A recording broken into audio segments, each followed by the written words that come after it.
Good morning, Pansy. Josan. Josan, selamat pagi. I guess I'm a little bit Indonesian, so selamat pagi.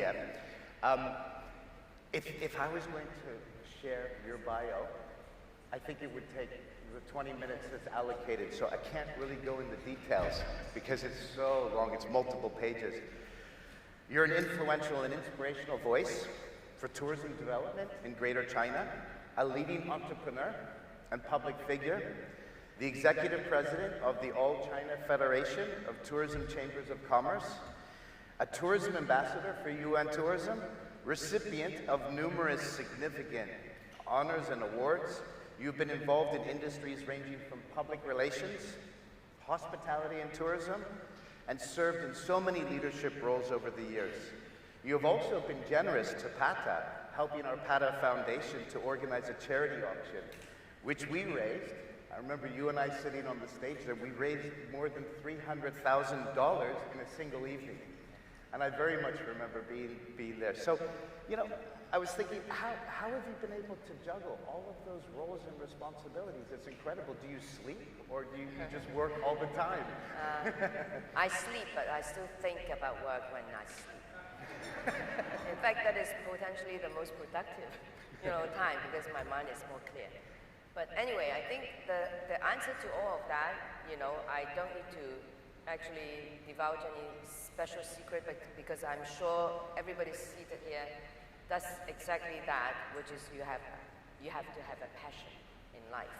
And so I have a passion in not just doing work, but more importantly, I was even from an early, start in my career inspired to do a lot for my country, wanting that my country can, be better introduced to the rest of the world, our cultures, our heritage, and obviously, people might not have the full and, true knowledge about our country. So this has been somewhat my conviction. And that's why when I work on, especially this wonderful industry of tourism and hospitality, I think we're really just there building bridges. So it's not difficult. I don't treat it as work. We don't have a work time. It's not 9 to 5. Anytime and every time when I go out, I speak to people, I want to make sure that I utilize every minute, And what's your fondest memory of your achievements in your career so far? What's the thing that really stands out to you that you're most proud of? I think, obviously, to your point earlier, that I'm now serving on many different capacities that central government has also given me the opportunity to. Lately, just from last year, I was made the National Political Consultative Committee member, standing committee. Congratulations. Well, that's work. It's a lot of work. A lot of work.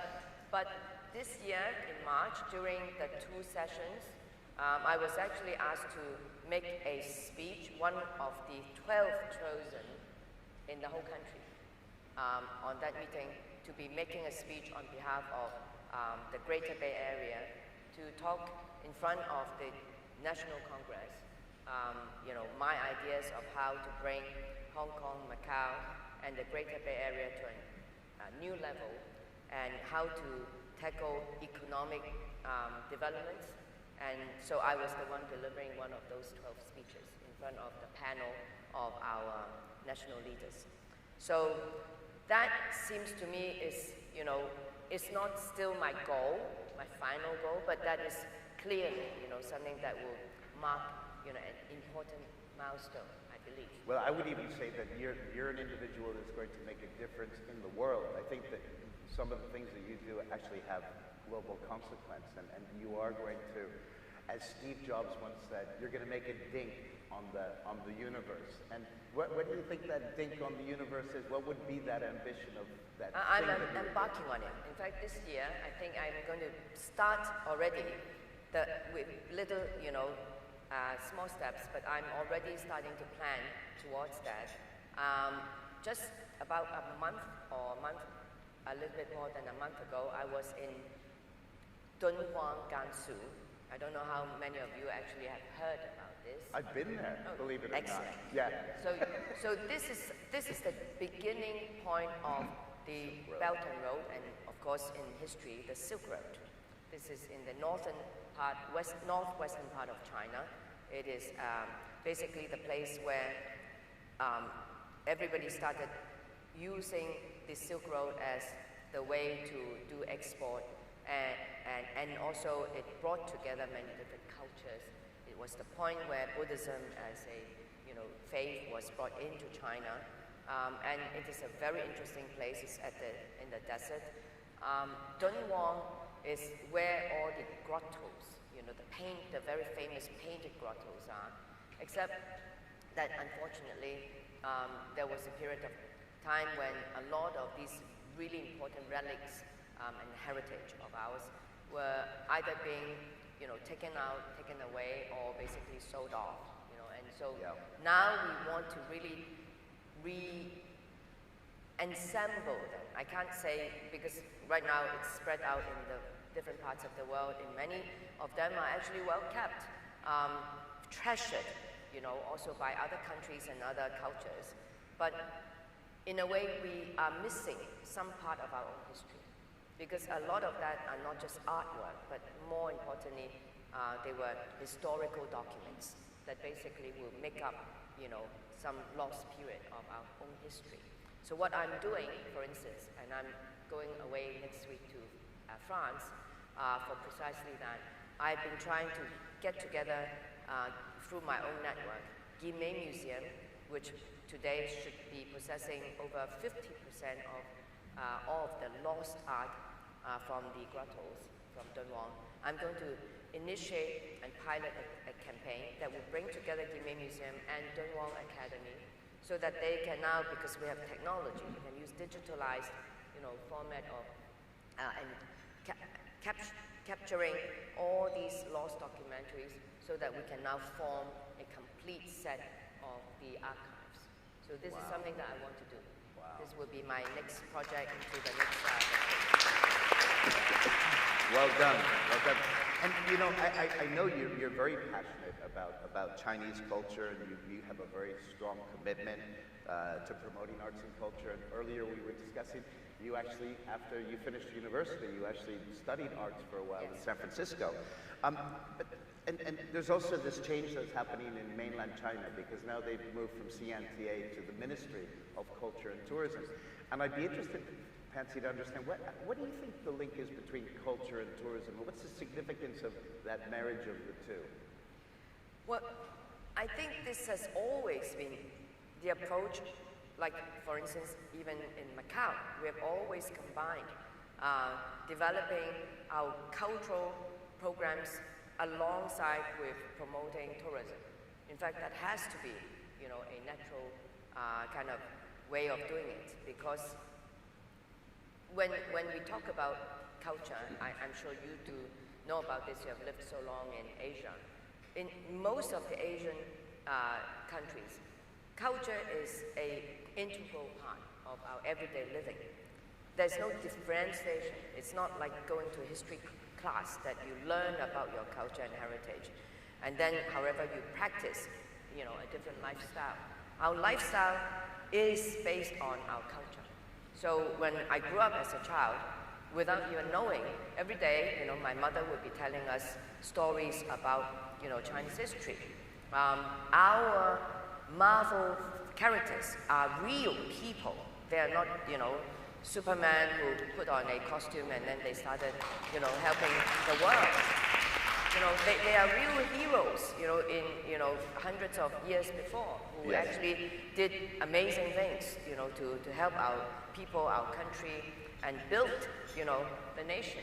So we're all proud about that. So our festivals, for instance, even celebrate many of these important figures who imparted, throughout history, virtues and important values to us. So in our families, this was brought down generation after generation. And you grew to understand and believe that somehow this would be your beaconing. They will help you to form also your own value systems and what you believe in life. So for me, this was easy and even natural. And when you grow up, even when we were sent off to study abroad, you never give up on your own identity. The identity is always that you continue to want to be Chinese. In fact, especially in our case, because we had a period of time when we did not have direct contact with our homeland, our own country in the past. Even at this age today, I'm still working my way, really traveling so hard and so much into different parts of China to find out more about our own motherland. And I believe me, every trip I make today even still opens my whole understanding about what the country is all about. So I think if we don't go back on trying to erode and protect, preserve, and also continue to nurture, the cultural understanding and also preservation, then that might be lost somehow. So through tourism also, it is important because we want people to learn of, China from a different perspective. We're not just talking about culture from the historical standpoint. We're talking about how that has influenced, what we are today. If you go into China today, I was just in a major province in China called Anhui. I have never been, but more importantly, I never paid any attention to this place because I didn't think Anhui would be, a significant province. Little did I know when I went just about 2 weeks ago. I realized, A, this is a big province with a population of 77 million people. Just a small town, yeah. A small province. And so I said, wow. And of course, it is known for its beautiful Huangshan. This is one of the UNESCO, natural heritage sites. This is a place supposedly where Cameron was influenced to actually film Avatar.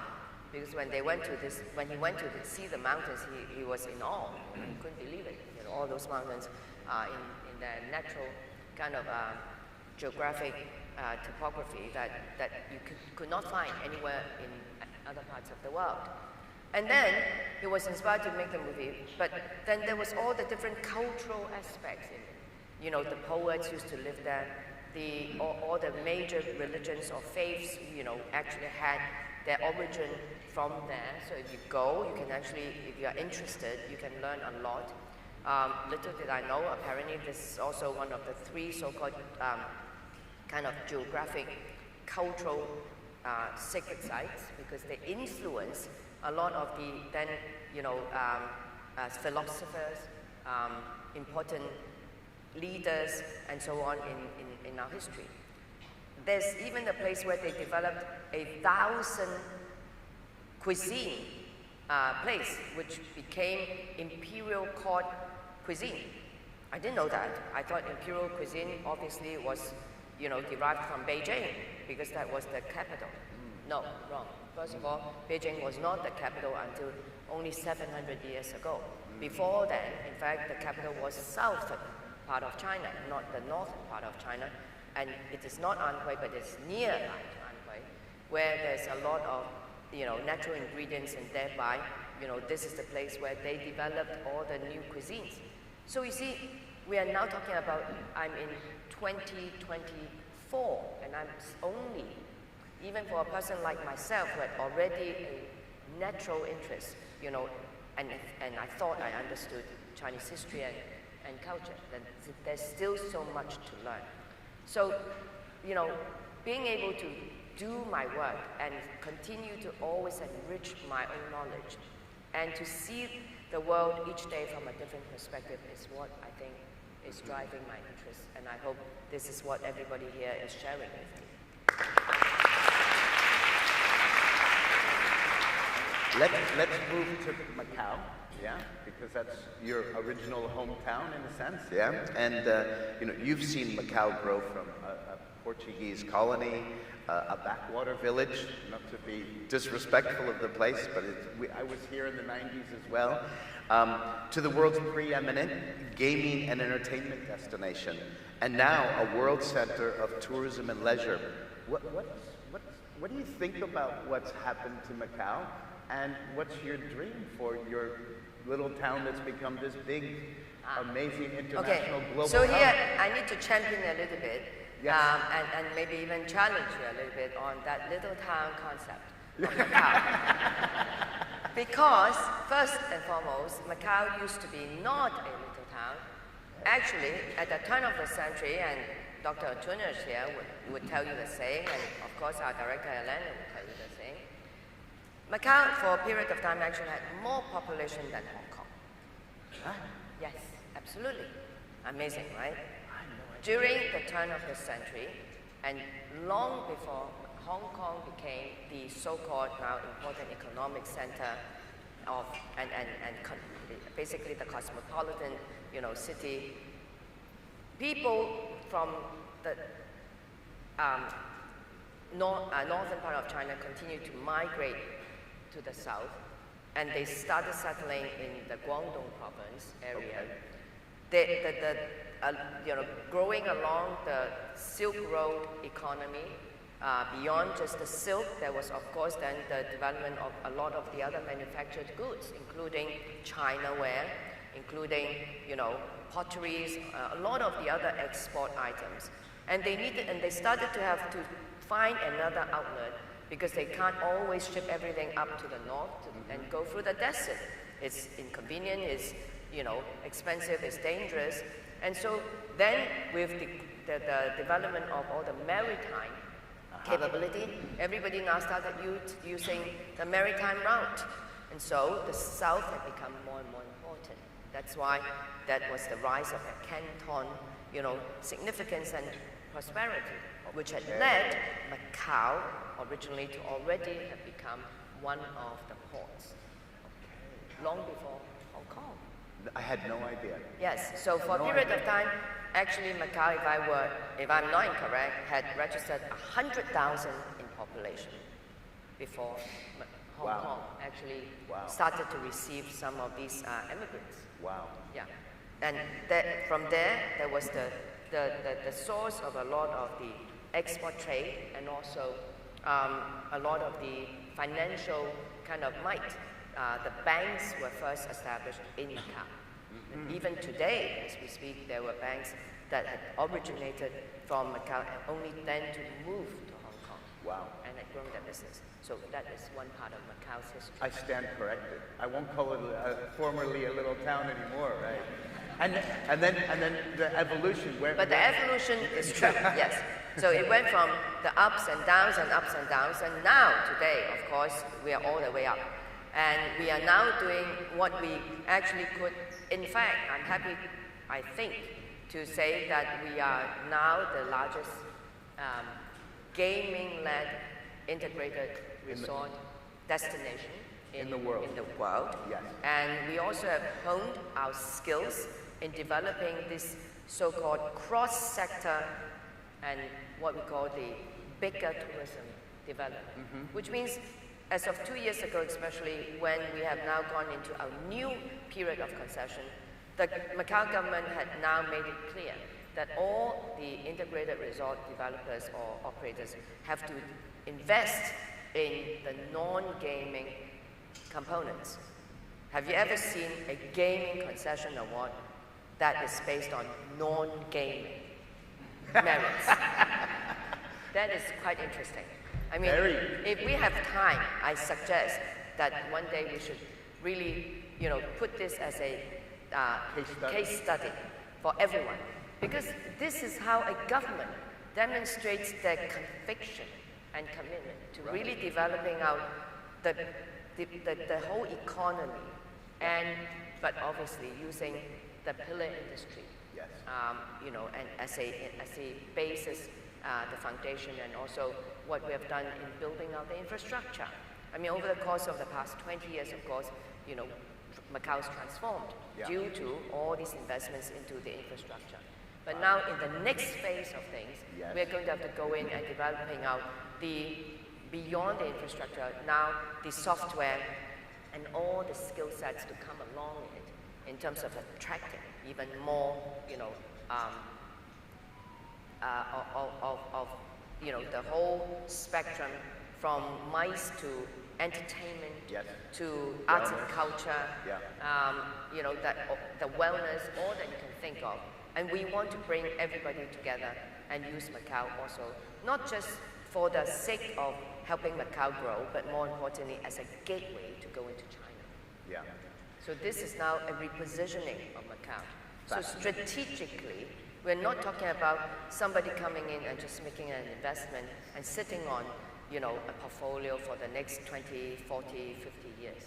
In fact, every 10, 20 years, we are going to have to look at re-strategizing, repositioning ourselves so that we become, you know, a more important and interesting, you know, location where the big tourism concept or the tourism plus concept is going to be really making a difference. I have a feeling that our fireside chat, we could sit here for hours and chit-chat about all kinds of things.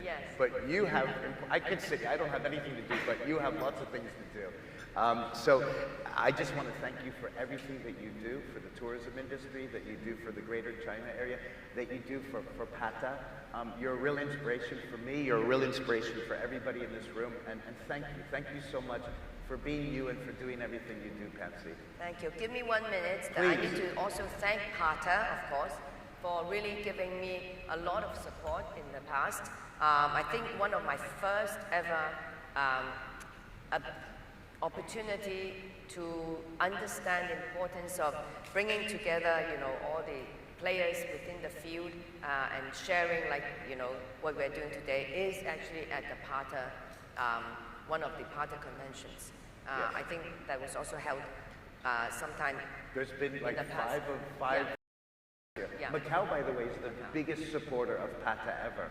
But I was glad Helena told me, Helena also said that PATA and Mr. Antunes, Dr. Antunes also said PATA also has helped Macau a lot. So I think it's been a really great symbiotic relation. And also now that we are having, of course, PATA honoring us to be our supporting unit at the GTEF, Global Tourism Economy Forum, already now for 10 editions. And I was just reporting to Peter, we want to elevate this, and we want to, with the help of PATA, to bring us to take this event to go abroad, and, you know, basically this will become also an event or even an IP or a brand that we should in the future share together. You can count on the PATA community to stand behind you and support in any way we can. Pansy, once again, thanks. It's really fun. I can't wait for our next fireside chat.